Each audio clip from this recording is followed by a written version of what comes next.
అందరికీ శనార్థులు ఎట్లున్నారులా మంచిగున్నారా? వీకెండ్ తీన్మార్ వార్తలలో మంచి మంచి ముచ్చట్లయితే పట్టుకొచ్చినా అవన్నీ చూసే ముంగట హెడ్లైన్ చూడుర్రి.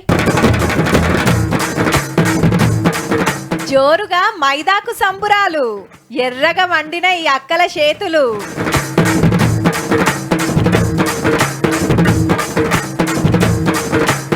మిలెట్లతోని వేస్తుర్రు సద్దన్నం, టిఫిన్ల కంటే ఇవ్వేనట నయం.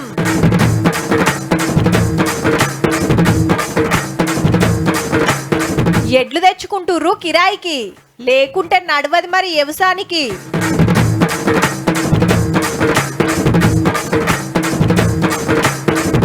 ఇంకా తిప్పుతుర్రు టాంగాలు, షాన్నే పడుతుర్రు తిప్పలు.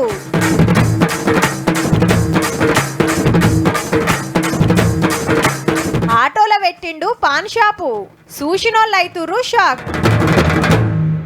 ఆషాఢ మాసం వచ్చిందంటే పట్నంలో బోనాల పండుగ మొదలైనట్టే.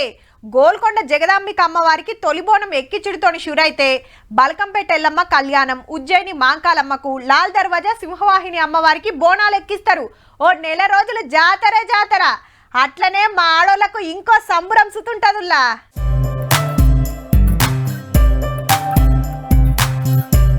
అబ్బా, డిజైన్లు ముద్దుగున్నాయిలే. నడిమిట్ల సెందమామ, సుట్టు సుక్కలు, మీదుంగ ఏళ్లకు టోపీలు. నాది ఎర్రగా వండిందంటే నాది ఎర్రగా వండిందని చూసుకొని మురుస్తాన్రు. కరీంనగర్ లా మైదాకు పండుగను గింత సంబరంగా చేసుకున్నారు. మళ్ళా మా అమ్మమ్మ వాళ్ళు చిన్నప్పుడు చెప్పేది ఏంటంటే మనకు ఆరోగ్యానికి చాలా మంచిది గోరెంటాకు పెట్టుకుంటే అని చెప్పేవారు. ఎండాకాలం పోయి ఆనకాలం జరుగుతుంది కాబట్టి పెయిలో ఉన్న గర్మిని తీసేస్తుందని చెప్తారు వెనకటోళ్ళు. అంతేకాదుల్లా, ఎంత ఎర్రగా వండితే అంత చక్కటి పెన్మిటి వస్తాడని మనోళ్ళ నమ్మిక. దీని వల్ల ఏంటంటే కన్నె పిల్లలు పెట్టుకోవడం వల్ల పెళ్లిళ్ళు జరుగుతాయని. కానీ ఇయాల రేపు మైదాకు దెంపుకొచ్చి నూరెంత ఓపికన్నది. దుక్నాని కోను, కోన్ తెచ్చుకోను, రుద్దుకోను, అందులో కెమికల్స్ కలుపుతారు. అవి మంచిగావు అంటాండ్రు. చెట్లకు దానికి గుంట తీసుకొచ్చి రోట్లు వేసుకొని నూరుకొని పెంకాసు, కాసు, చింతపండు అన్ని వేసుకొని పెట్టుకుంటాం. మొదలు మైదాకు తెచ్చుకొని అమ్మవారికి పూజలు చేసి అందరు కూడి పాటలు పాడుకుంటా మెత్తగా నూరి చేతులు కాళ్ళకు పెట్టుకొని ఎర్రగా వండినాక చూసుకొని ఎట్లా మురుస్తున్నారో. మైదాకు పండుగ అంటే అట్లుంటది. మళ్ళా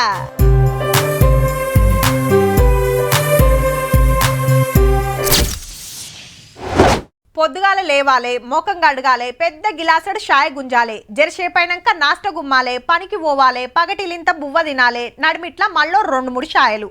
మా పటీలు ఇంటికి వస్తప్పుడు తొవ్వెమ్మటుండే మిర్చీలు బజ్జీలు గుమ్మాలే, ఇంటికిన్ని పార్సల్ పట్టుకపోవాలి, రాత్రిపూట మళ్ళా బువ్వ తిని బజ్జోవాలి. ఇక పిజ్జాలు బర్గర్లు కస్సా పిస్సా తినేటోళ్ళు కొందరు. కూల్ డ్రింకులు బోర్ డ్రింకుల గురించి అయితే చెప్పాల్సిన పనే లేదు. కానీ బలంగల్ల తిండి, పెయ్యికి తాకతు పెంచే తిండి అంటే హిగొగ్గిది. పెరుగన్నం అనుకునేరు, సద్దన్నం, అరికెల సద్దన్నం, జొన్నల సద్దన్నం, రాగి సద్దన్నం అన్ని కూడా పెయికి మంచియే. ఇంత ముందుకు థైరాయిడ్ అస్తమా ఉండే, ఈ ఫుడ్ నేను తీసుకోవడం వల్ల 15 రోజులలో నాకు చాలా అంటే చాలా హెల్త్ బెనిఫిట్స్ మంచిగా కనిపిస్తున్నాయి. సద్దన్నం 40 రూపాయలు, ఇంటికి కొంట పోతామంటే ఇంకో 10 రూపాయలు ఎక్కువ. పొదుగాలు లేస్తే అడ్డమైన నూనెలతో చేసిన టిఫిన్లు తిని పానాలు ఖరాబ్ చేసుకుంటుండ్రని వెనకటోళ్ళు తినే సద్దన్నం అమ్ముతున్నారు గీ అన్నోళ్ళు. ఉండేది ఓల్డ్ అలవాళ్ళ. ఆల్టర్నేట్ లేక టీ టిఫిన్ వైపు పోతున్నాం. అదే ఆల్టర్నేట్ మనం సమాజంలో చూపించగలిగితే జనాలు పబ్లిక్ మొత్తం ఇటువైపు టర్న్ అవుతారు. ఈ మంచి ఫుడ్ తింటారని ఒక కాన్సెప్ట్ తోని అన్ని సుత రాత్రే వండి గోరెచ్చని పాలల్లో తోడేస్తారట. అట్లా చేస్తే తెల్లారేట వరకు మంచిగా విటమిన్లు ప్రోటీన్లు డబుల్ అయితాయట. ఇవి కాకుండా పొద్దుగాలనే గరం గరం పొంగళ్ళు సుతా చేస్తుండ్రు. ఇది సామల పొంగలి, ఇది కొర్రల పొంగలి. నూనె సుక్క సుత పోయరట. అంచుకింత కళ్యామాకు, మునగాకు చట్నీ, సాంబారు, ఇంత కారము. పేయిల తాకత్ పెంచే తనకెక్కరికొస్తాయట. అట్లనే ఇంత సల్ల పోస్తే కుమ్ముడు కుమ్ముతాండ్రు మనోళ్ళు. చాలా బాగుంటుంది సార్. మన చైతన్యం అనేది షుగర్ కానీ థైరాయిడ్ కానీ ఇట్లాంటి ఏమైనా ఆరోగ్య సమస్యలు ఉంటే చాలా వరకు తగ్గిపోతున్నాయి. అట్లనే ఔషధ గింజలు, తాటి బెల్లం, నువ్వులు, బెల్లం, పల్లీలు, చిరుధాన్యాల లడ్డూలు నేను తింటున్నాను. మీరు ఏదో నేను వేగ్గా చెప్పట్లేదు, నమ్మకం ఉంచి తినండి. బికాస్ మన పూర్వీకులు ఇవే తిన్నారు. మొదలు నల్గొండలా చాలు చేస్తే ఆడ పబ్లిక్ మస్తు కాయిష్ చేసే వరకు ఇటు హైదరాబాద్ అటు విజయవాడ దాకా 18 బ్రాంచీలు తెరిచిండ్రంటే చూడుండ్రిగా సద్దన్నానికి ఎంత డిమాండ్ ఉందో. పెద్దల మాట సద్దన్న మూట అని ఊకెనే అనలే కదా.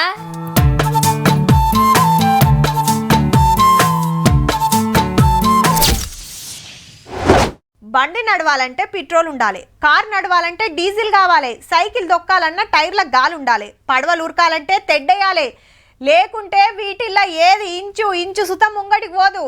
అంతెందుకుల్లా మనిషి నడవాలంటే సుత ఇంత కడుపులేయాలి, లేదంటే నిలబడే తాకతే ఉండదు.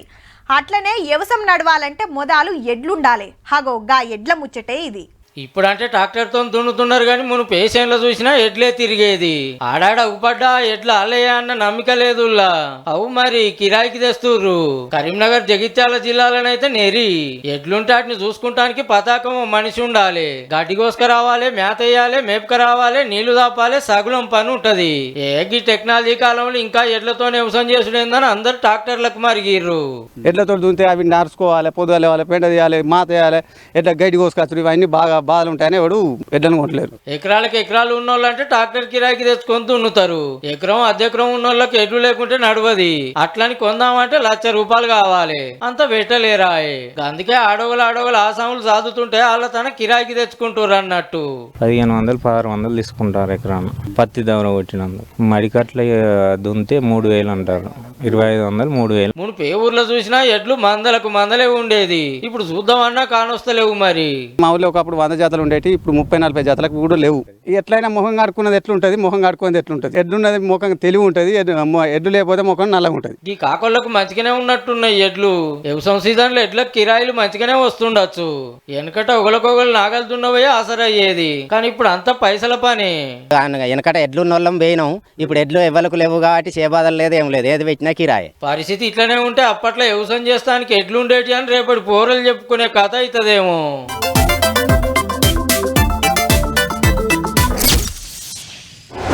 ఇప్పుడు పట్నం నుంచి ఊరికి పోవాలంటే సీదా బస్ స్టాండ్కి పోయి బస్ ఎక్కుతారు.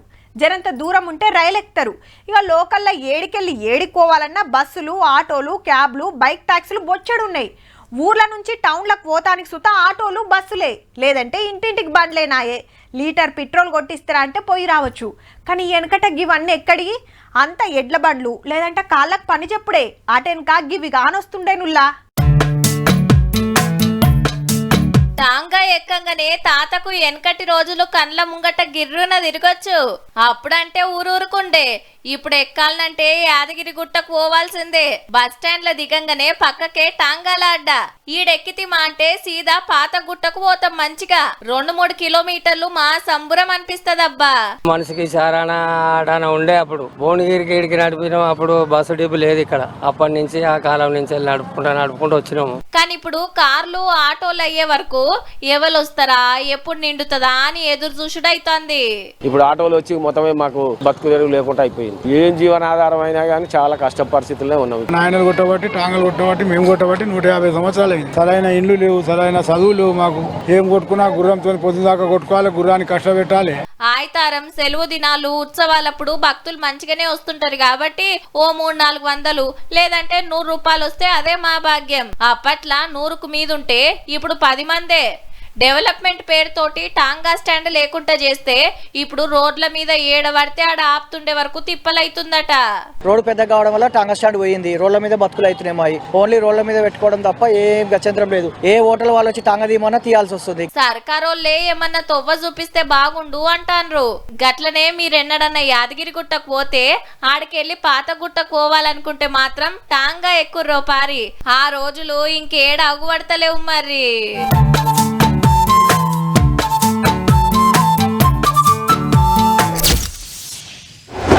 ఓ చిన్నపాటి దుఃఖం పెట్టిరనుకోర్రి, పొద్దుగాల పోయి షాప్ తీసి మాపటిలి దాకా దందా నడిపి మళ్ళీ ఇంటికి పోతప్పుడు అన్ని చదిరి షట్టర్లో పెట్టి తాళమేసి పోతారు.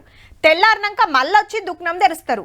కిరాణా దుఃఖమైనా, హోటల్ అయినా, బుక్ స్టాల్ అయినా, టీ స్టాల్ అయినా, ఇంకే దందా వేసినా ఇంతే. అసంటి ఓ దుఃఖం ముచ్చట ఇది. కాకుంటే అలాగుంటది. ఏమున్నది, గిరాకీ రాగానే పాన్ కడుతుండు అంటారేమో. ఓ పారి దుఃఖం చూడు రెండ్ల నడుస్తుందో. పోస్ని ఆటోనే పాన్ షాప్ చేసిండు అన్న. హన్మకొండ జిల్లా ఎల్క తుర్తులు ఉరికిస్తుండు దందా. ఎవరైనా చిన్న షెటరో లేదంటో డబ్బా సొంటిది ఇక మధ్య చేస్తారు. నువ్వేందే ఆటోలనే దుఃఖం తెరిచినవని అడిగితే, ఇంతకుముందు పాన్ షాప్ ఉండే, ఈ రోడ్డు వైండింగ్లో పోయింది ఆ సెంటర్లో. దానికోసం ఈ ఆటోలో పెట్టుకొని సెట్ చేస్తాను గిరాకీ దెబ్బ తినకుండా.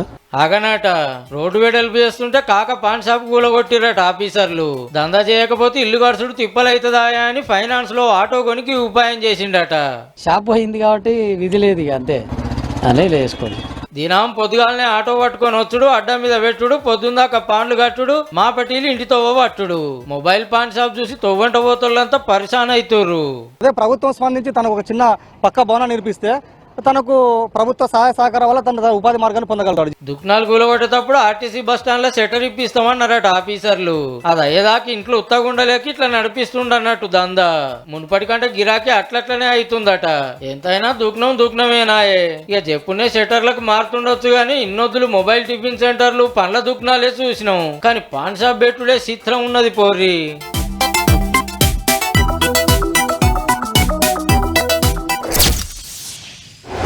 సినిమాలు సీరియళ్లు చూసి మురుస్తున్నాం గాని వెనకట గిన్ని టాకీస్లు ఎక్కడి, గీతీర్ల రంగు టీవీలు ఎక్కడి.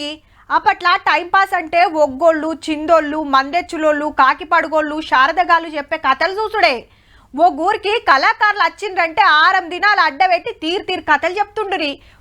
ఊరంతా ఆడనే చేరేది. కానీ ఇప్పుడు చెప్పేటోళ్ళు లేరు, చెప్పినా చూసేటోళ్ళు అసలే లేరు. ఇక ముచ్చటేందంటే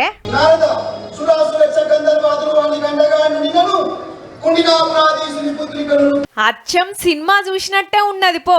డైలాగులు పద్యాలతోని అద్దరగొట్టిండ్రు కళాకారులు.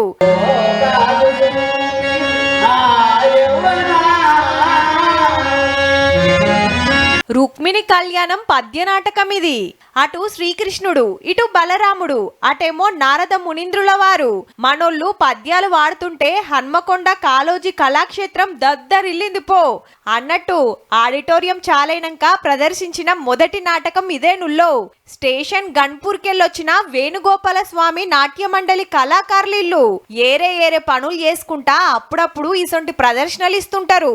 వెనకటి కళలు కళాకారులను కాపాడుకోవాలని తెలంగాణ భాషా సాంస్కృతిక శాఖ గీ ఉపాయం చేస్తే గిట్లా పర్ఫార్మెన్స్ చూపెట్టిండ్రు. స్టేజ్ ఎక్కకంటే మొదలు ఒగలుకొగలు ఆళ్లే మేకప్ వేసుకున్నారు. కాళ్ళకేసుకునే చెప్పుల కాంచెలి, బట్టలు, కిరీటాలు, దండల దాకా ఆ పాత్రలకు ఏది నప్పుతుందో అవే వేసుకున్నారు. ఇక గీ కాకజుడుర్రి అభినయం ఆహార్యం ఎట్లుందో చెక్కింగ్ చేసుకుంటుండు అద్దంలో చూసుకుంటా. దినమింత కానరాకుంటా అవుతున్న పద్య నాటకాలు చూస్తానికి చాలా మంది వచ్చిండ్రు.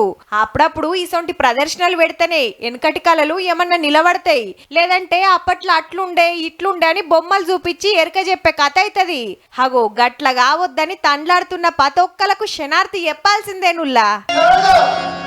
నీ వక్రబుద్ధి పోనిచ్చినావు కాదు, బలరామకృష్ణ పాదధూళి అయినా లేవగలరే అని అను. మీకు తెలుసో లేదో కొన్ని తీర్ల పంటలు రాగడి నేలలనే వండుతాయి, కొన్ని దుబ్బ నేలల సుత వండుతాయి. అట్లనే కొన్ని పంటలు ఆనాకాలంలోనే వండుతే కొన్ని జోరెండలు కొడుతుంట సుత పూత కాతనిస్తాయి. ఇక ఏ పంటకైనా నీళ్ళ సౌలతి కావాలి, కొన్నిటికి నీళ్లు పెట్టకుండా నడుస్తుంది. అయితే తెలంగాణలో శాన మట్టుకు వరి, పత్తి, మిర్చి, మొక్కజొన్న, పసుపు ఇసొంటి పంటలే పండిస్తారు. అంతే కదా. ఇక గిటి చూడుర్రి. పంటల గురించి చెప్పి ఈతకాయలు చూపిస్తారేంది అంటారా? మంచిగా చూడుండ్రి. ఈదులు కాదు, ఖర్జూర తోట. అట్లా అని ఏడారి దేశం కాదుల్లో మన మెదక్ జిల్లా రామాయంపేటల గీ రైతన్న పండిస్తున్నాడు. పేరు సత్యనారాయణ. మన తాన అందరూ వరి, పత్తి పంటలేస్తుంటే నువ్వు గీ తొవ్వలు ఎందుకు పోతున్నావు అని అడిగితే, అనంతపూర్ లో చూసిన నేను. అనంతపూర్ లో బాగుంది కదా పంట, మనం వేద్దామనే ఉద్దేశంలో వేసినాము. వేసిన తర్వాత 3rd ఇయర్ లో క్రాప్ వచ్చింది. రాయలసీమకు పోయినప్పుడు ఆడ ఓ రైతు పండిస్తుంటే చూసిండట. తింటే కమ్మగున్నాయట పండ్లు. మన తాన సుత ఇసొంటి ఇకమతి చేయాలని 5.5 ఏండ్ల కింద 13 ఎకరాలల్లో ఓ 280 మొలకలు తీసుకొచ్చి నాటిండట. అట్లా అని మందులు మాకులు పెట్టు లేదు, మొత్తం వెనకటి సేంద్రియ పద్ధతిలోనే నడిపిస్తున్నాడు వ్యవసాయం. నీళ్లు సుత ఎక్కువ అక్కర్లేదు. అక్కరనిపిస్తే డ్రిప్ తోని వారిస్తాడు. పంట వేసినాక 3 ఏండ్ల తర్వాత ఖాత శురువైందట. ఏం తక్కువ 80 ఏండ్ల దాకా ఖర్జూరాలు కాస్తనే ఉంటాయట. ఇక నడుమిట్ల జాగా ఉత్తగా పోకుండా కడమ పండ్ల చెట్లు సుతా పెంచుతుండు. లక్ష్మణ్ ఫల్ ఉంది, ఓన్లీ క్యాన్సర్ పండ్లకే ఇస్తాము. స్టార్ ఫ్రూట్స్ కానీ అంజీరు, అన్ని రకాల ఫ్రూట్స్ మేము మొత్తం ఓన్లీ పేషెంట్లకే ఇస్తాం. దాని మీద కమర్షియల్ ఆలోచన లేదని ఆల్రెడీ ఖర్జూరాలు అమ్ముడు షురూ చేసిండట ఫామ్ కాన్నే. ఇంతకు ఎట్లా అమ్ముతున్నవే? మేము ఇక్కడ ఫామ్ కు ఫస్ట్ అయితే మా రైతులందరూ 200 రూపీస్ తక్కువ అమ్మొద్దు అనుకున్నా కూడా మేము మేము ఇక్కడ ఫామ్ దగ్గర 150 అమ్ముతున్నాం ఈ ఒక్కసారికి. నెక్స్ట్ టైం అంతా అయిపోయినాక పబ్లిక్ తెలిసేదాకా పబ్లిక్ కు అలవాటు చేస్తానికి అగ్వకే అమ్ముతుండన్నట్టు. ఇక చుట్టుముట్టు రైతులు వచ్చి మేం సుతా ఈ పంట వేస్తాం, ఎట్లా పండియాలనో వివరంగా చెప్పరాదని బతిన్లాడుతుంటారట. చాలా కష్టంతో కూడిన పంట, ఖరీదైన పంట. ఒక చెట్టు 5,000 రూపాయలకు తెచ్చి 10,000 దాకా ఖర్చు పెట్టి చేసిన చెట్టు లాస్ట్ వరకు బతుకుతుందా లేదా అనేది తెలియదు. అదొక ప్రాబ్లము. ఇంత కష్టపడి చేస్తే మార్కెటింగ్ ప్రాబ్లమ్. పండించుడు చాలా కష్టమైన పని. ఇంత చేసినా మార్కెటింగ్ సౌలతి లేదు. కాబట్టి ఆఫీసర్ల సలహాలు తీసుకొని ఖర్జూరా జోలికి పోతేనే మంచిది. లేదంటే నెత్తికి చేతులు పెట్టే కథ అవుతుందే రైతన్నలు. అచ్చంపేట దిక్కు కొందరు రైతులు చాలు చేసిరట. కాయిషుంటే మీరు సుత ఆలోచన చేయండి మరి.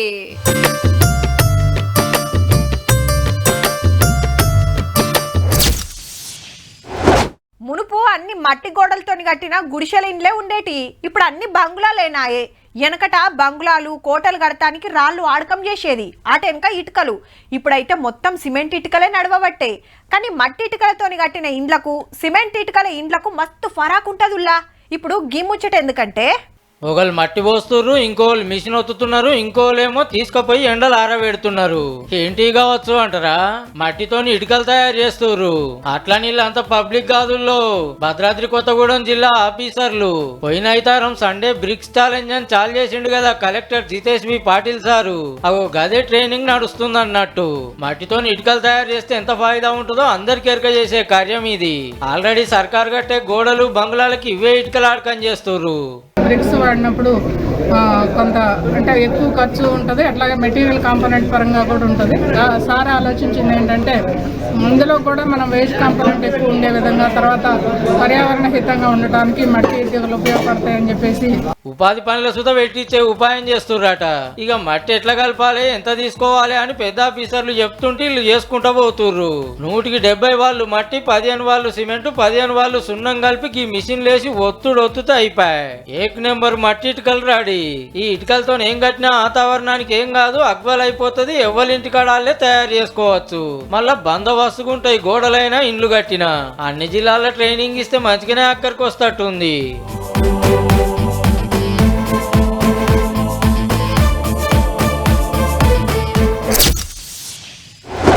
అంతకు మునుపు ఎక్కువ లేకుండే గాని కొన్నేండ్ల కాంచెలి జిమ్ముల బాట పడుతురు చాలా మంది.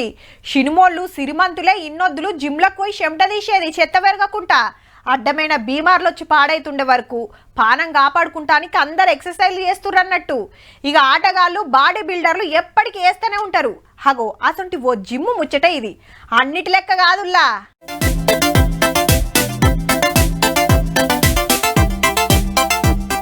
జిమ్ముల చెమట తీస్తున్న వాళ్ళకి అట్లా కాదు ఇట్లా అని చేసి చూపిస్తున్న అన్నను మంచిగా చూడుర్రులా.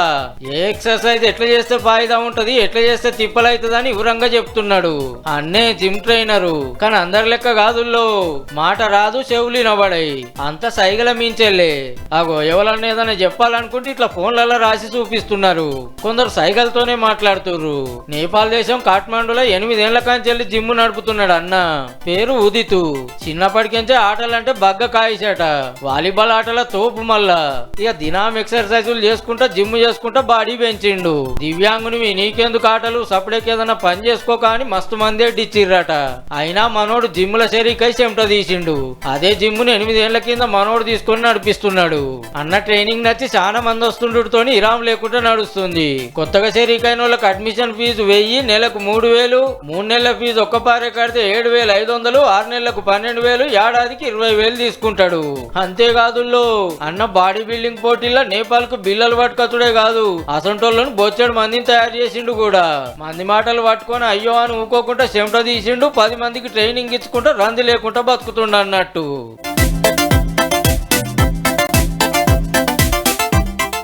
చూసిండ్రు కదా. ఇక ఇవ్వుల్లా ఇయాల్టి వీకెండ్ తీన్మార్ ముచ్చట్లు ఉంటాం. మళ్ళా నమస్తే.